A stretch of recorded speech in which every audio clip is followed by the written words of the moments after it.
Howdy, howdy. My name is Trishaly. I'm in Alberta, Canada. Welcome to the Common Sense Cowgirl.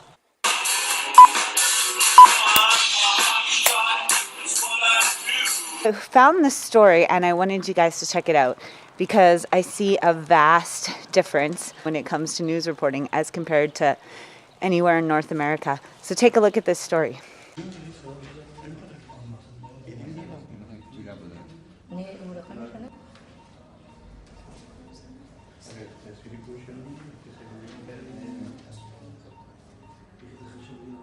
کاری که میکرد میکردم هر گفتی که میگفتم حتی تا خانه مادرم مجرد که رفته نمیتونستم به خاطر پیچه هم میتونه گفتم با میگفت خانه مادرت میری میگفت که مردم این مثل بچه ها گپ میزنی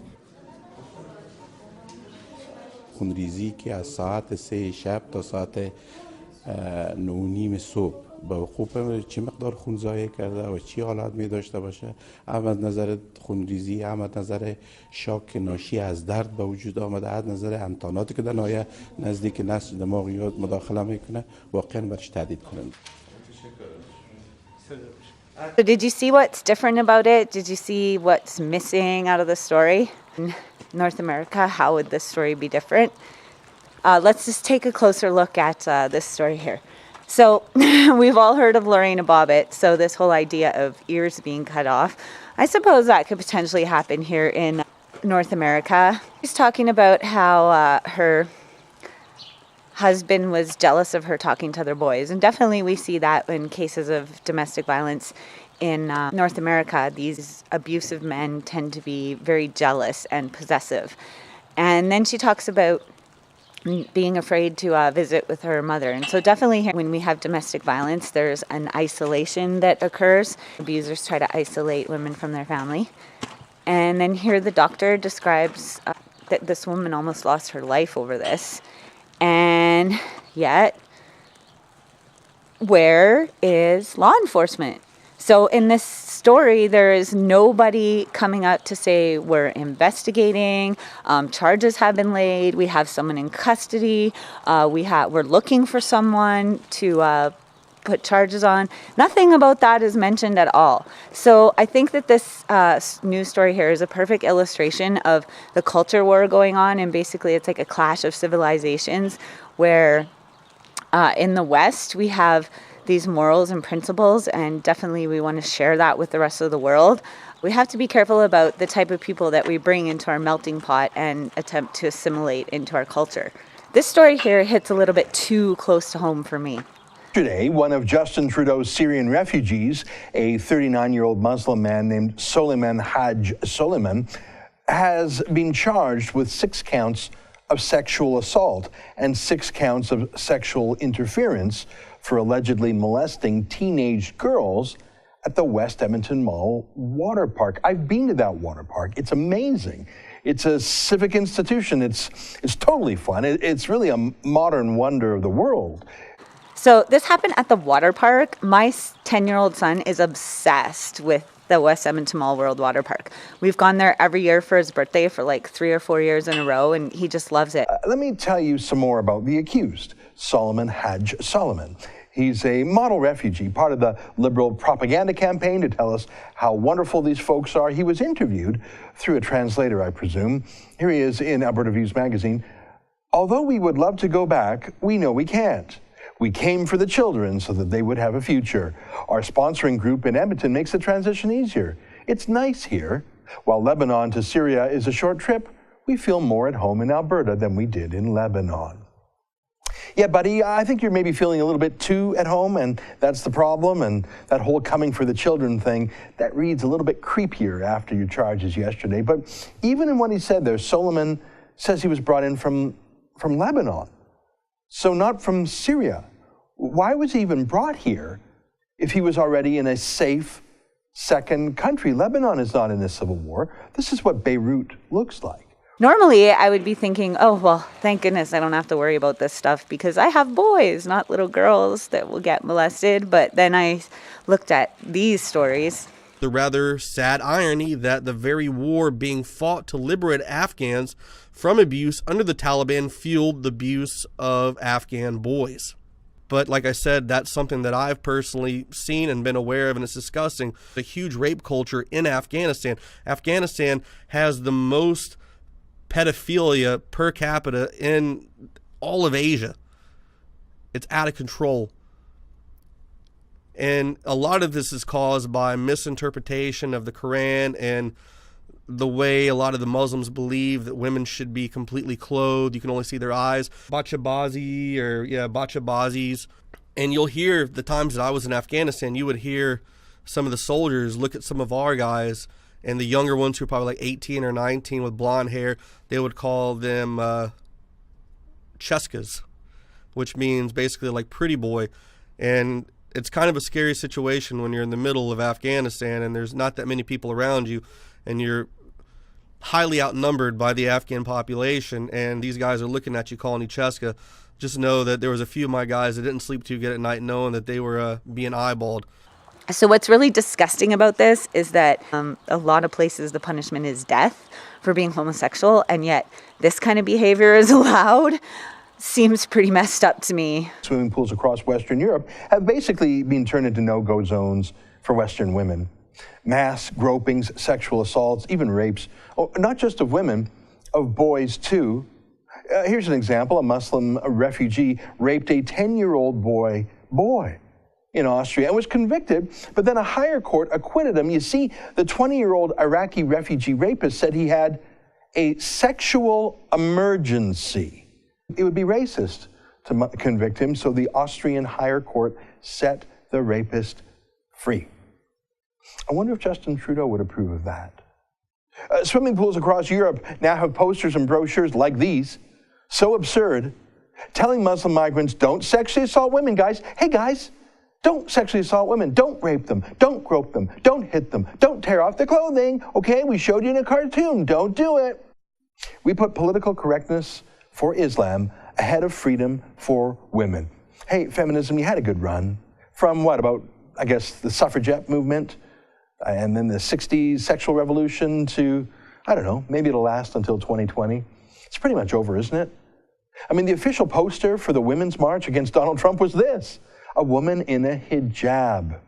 That's pretty much a full circle from the burn your bra feminists of the 1960s, I think. A hijab is really a bra for your face. A niqab is a prison for your face. That's the feminist future, and don't get me started about how Islam treats gays.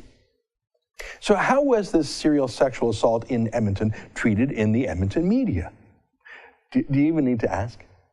In the CBC story, they did report the facts, give them credit for that. But then this: Mohammed Haq, executive director of the Islamic Family and Social Services Association, said his concerns proved to be well-founded Wednesday. Oh, what concerns? That some girls were sexually assaulted? No, silly. After news stories identified Solomon as a Syrian refugee. Quote, I'm disappointed that his nationality and immigration status was even identified in this case, said Huck, whose agency helped 250 Syrian refugees settle in Edmonton last year. Well, we know what his priorities are. That's what upset him, not the sexual assault. Jeez, come on. The fact that the Syrian refugee was named, he didn't want Solomon's identity revealed. And in fact, I'm shocked the CBC actually did not comply with his censorship wishes. You'll notice that the CBC didn't talk to any of the victims or any of their families or any feminists or anyone from a rape crisis center. No. They're immediately defending or deflecting from the criminal suspect. Do you think they would do that if the suspected molester were non-Muslim? Is that CBC-style Jian Ghomeshi journalism again? The CBC is very feminist on matters of violence, except if the victim is a conservative or if the perpetrator is a Muslim. Simple rules, easy to learn. In fact, as some sort of penance for their first story, the CBC then did an entirely new, separate, additional story, quoting Mohammed Haq again, lecturing Canadians and the media about how unfair it is to name and describe the suspect. Again, not a word about the rights of the 6 girls he allegedly molested. Basically, I can only speak from my own experience, and being that I'm here in rural Alberta, I have not had very much exposure to a lot of diversity in my life. However, there are 2 occasions where I had run-ins with Middle Eastern men. I've had the privilege of experiencing drug and alcohol addiction, and when you've had that experience, you're in no place to discriminate. You're in no place to judge anyone. So during my alcohol and drug addiction, I met all kinds of people, and there was no judgment as to where the next hit or drink was coming from. It was just whoever was providing it, I was going with them and not concerned about anything else except for the addiction that I was suffering.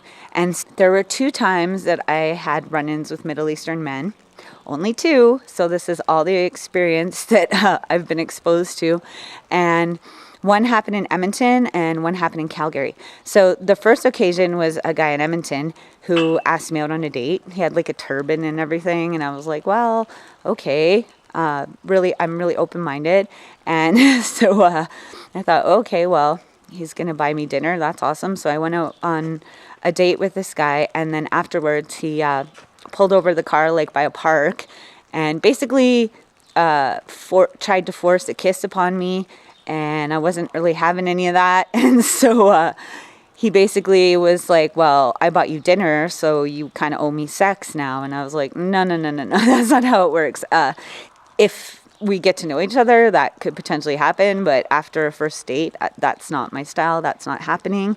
And so basically, I was told to put out or get out. And so fortunately for me, it was near White Avenue in Edmonton, and I knew some people in the area. So I just got out of the car and started walking over to a friend of mine's place. The second incident happened in Calgary, and I was with a girlfriend of mine, and we met up with a group of Middle Eastern men. And these guys were a bit younger than the fellow I went on a date with. And there was 3 of them. And so they bought some drinks and were like, we're going to get a hotel room and we're going to party.